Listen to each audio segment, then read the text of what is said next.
সৃষ্টিকর্তার কাছে একটা জিনিস আমি সব সময় চেয়েছি, তিনি যেন কখনো কারোর কাছে আমায় করুণার পাত্র না বানায়, কোথাও না, কোনো দিনও না।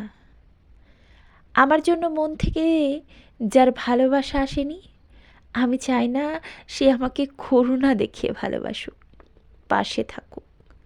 আমার বিপদে কেউ পাশে থাকলে আমি চেয়েছি কেউ করুণা করে নয়, ভালোবেসে আমায় পাশে থাকুক।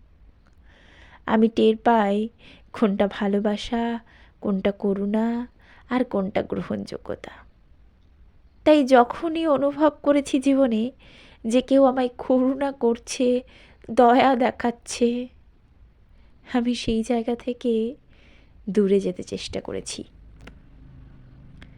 সেটা হোক আমার সবচেয়ে কাছের সম্পর্ক অথবা সবচেয়ে প্রিয় মানুষ।